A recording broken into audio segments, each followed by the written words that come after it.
PT Sinarmas Agro Resources and Technology Tbk mengumumkan rencana penerbitan surat utang dengan total penawaran 1,2 triliun rupiah. Ia melansir prospektus penerbitan surat utang itu terdiri dari obligasi dan sukuk ijarah.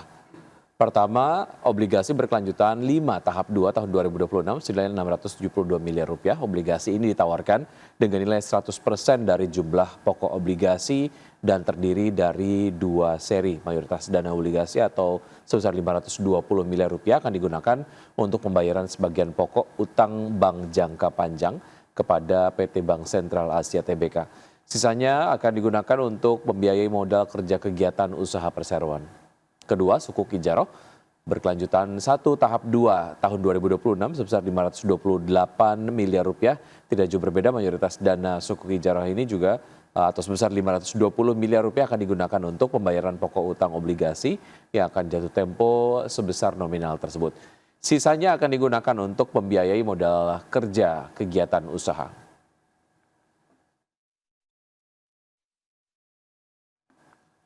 PT Petrindo Jaya Kreasi Tbk melalui entitas usahanya melakukan peletakan batu pertama proyek pembangkit listrik jumbo berkapasitas 680 MW di Halmahera Timur, Maluku Utara. Ya, manajemen menyatakan groundbreaking proyek tersebut sebagai bentuk komitmen perseroan dalam mendukung pengembangan ekosistem baterai kendaraan listrik di Indonesia. Emiten afiliasi konglomerat Prayogo Pangestu PT Petrindo Jaya Kreasi Tbk melalui entitas usahanya melakukan peletakan batu pertama proyek pembangkit listrik jumbo berkapasitas 680 MW di Halmahera Timur, Maluku Utara. Proyek tersebut digarap oleh PT Gunadarma Integra yang merupakan entitas usaha yang dimiliki perseroan melalui PT Volta Daya Energi Indonesia.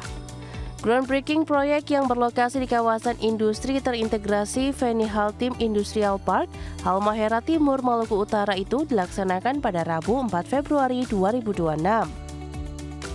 Direktur Utama Petrindo Jaya Kreasi Michael mengatakan groundbreaking proyek pembangkit listrik itu merupakan komitmen Petrindo untuk berkontribusi serta berperan aktif dalam mendukung pengembangan ekosistem baterai kendaraan listrik, sekaligus terus meningkatkan nilai tambah bagi sektor energi dan industri nikel di Indonesia. Sebagai catatan, FHT Industrial Park merupakan kawasan industri terintegrasi sebagai bagian dari implementasi strategi hilirisasi mineral pemerintah Indonesia untuk merealisasikan potensi pengembangan pusat industri baterai kendaraan listrik di dalam negeri. Berbagai sumber, IDEX Channel. Pemirsa, emiten petrokimia milik Taipan Prajogo Pangestu PT Chandra Asri Pacific Tbk atau TPIA berencana melakukan pembelian kembali saham atau buyback dengan nilai fantastis mencapai 2 triliun rupiah. Langkah ini diambil di tengah dinamika pergerakan harga saham perseroan sekaligus menjadi sinyal optimisme manajemen terhadap prospek kinerja ke depan. Emiten petrokimia milik Taipan Prayogo Pangestu PT Chandra Asri Pacific Tbk atau TPIA berencana melakukan pembelian kembali saham atau buyback dengan nilai fantastis mencapai 2 triliun rupiah. Langkah ini diambil di tengah dinamika pergerakan harga saham perseroan sekaligus menjadi sinyal optimisme manajemen terhadap prospek kinerja ke depan. Berdasarkan keterbukaan informasi, buyback akan dilaksanakan tanpa melalui mekanisme rapat umum pemegang saham atau RUPS. Periode pembelian kembali dijadwalkan berlangsung mulai 4 Februari hingga 3 Mei 2026.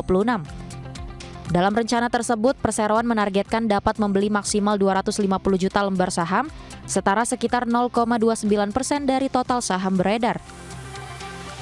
Manajemen menyebut aksi korporasi ini merupakan upaya untuk meningkatkan nilai bagi para pemegang saham. Selain itu, buyback juga diharapkan mampu membuat pergerakan saham lebih mencerminkan kondisi fundamental perusahaan. Langkah ini sekaligus dilakukan untuk menjaga kepercayaan publik dan investor terhadap kinerja perseroan. TPIA menilai program buyback dapat memberikan sentimen positif di pasar, terutama di tengah fluktuasi harga saham belakangan ini. Kebijakan ini juga menjadi sinyal bahwa manajemen percaya terhadap prospek bisnis dan pertumbuhan perusahaan ke depan. Dengan dukungan fundamental yang dinilai solid, perseroan berharap minat investor tetap terjaga. Berbagai sumber IDX Channel. Pemirsa, harga emas berbalik arah dan melemah pada perdagangan Rabu seiring penguatan dolar Amerika Serikat dan aksi ambil untung investor setelah rally tajam sebelumnya. Pasar kini menunggu rilis data ketenagakerjaan Amerika serta mencermati perkembangan geopolitik untuk mencari arah baru. Harga emas spot turun 0,3% menjadi 4.924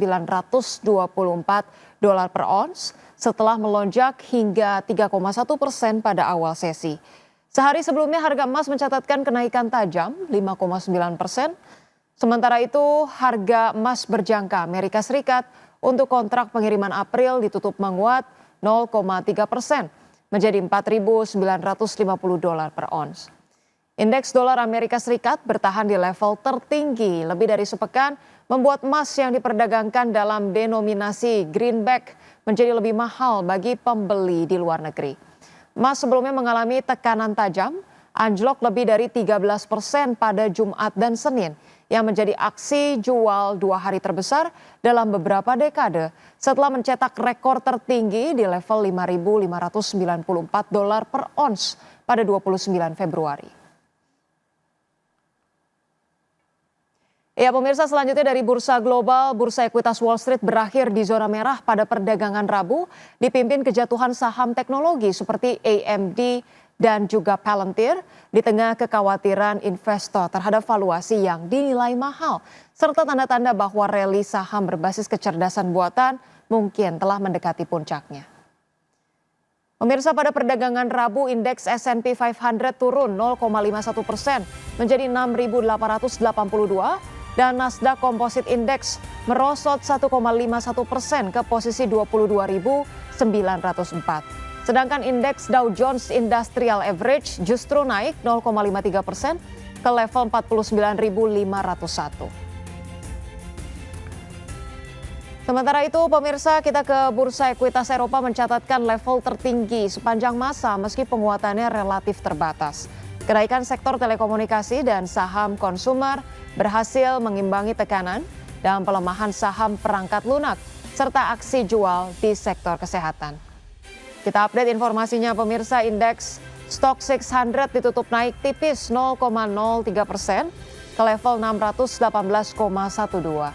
Kemudian indeks FTSE 100 Inggris menguat 0,85% ke level 10.402 dan indeks CAC Prancis naik 1,01% ke level 8.262. Pemirsa, di tengah meningkatnya ketegangan Amerika Serikat dan Iran diperkirakan akan menggelar perundingan nuklir di Oman pada Jumat 6 Februari mendatang. Presiden Amerika Serikat Donald Trump mengatakan hal-hal buruk kemungkinan akan terjadi jika perundingan tidak menghasilkan kesepakatan. Amerika Serikat dan Iran diperkirakan akan menggelar perundingan nuklir di Oman pada Jumat 6 Februari mendatang. Di tengah meningkatnya ketegangan setelah Presiden Amerika Serikat Donald Trump memperkuat kehadiran militer di Timur Tengah dan memperingatkan potensi konfrontasi jika kesepakatan gagal dicapai. Trump mengatakan bahwa hal-hal buruk kemungkinan akan terjadi jika perundingan tidak menghasilkan kesepakatan.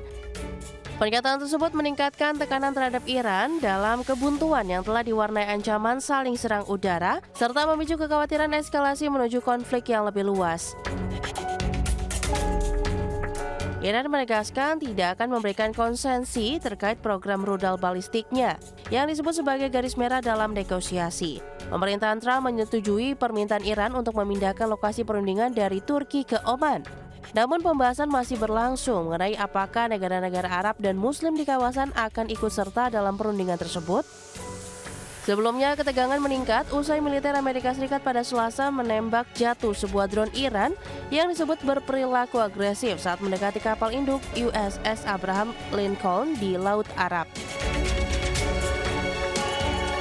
Adapun peningkatan kehadiran Angkatan Laut Amerika Serikat terjadi setelah Iran melakukan penindakan keras terhadap demonstrasi anti pemerintah bulan lalu yang disebut sebagai kerusuhan domestik paling mematikan sejak revolusi Iran 1979. Trump yang akhirnya tidak merealisasikan ancaman intervensi langsung kemudian menuntut konsensi nuklir dari Iran dan mengirim armada militer ke perairan dekat negara tersebut. Berbagai sumber, IDX Channel.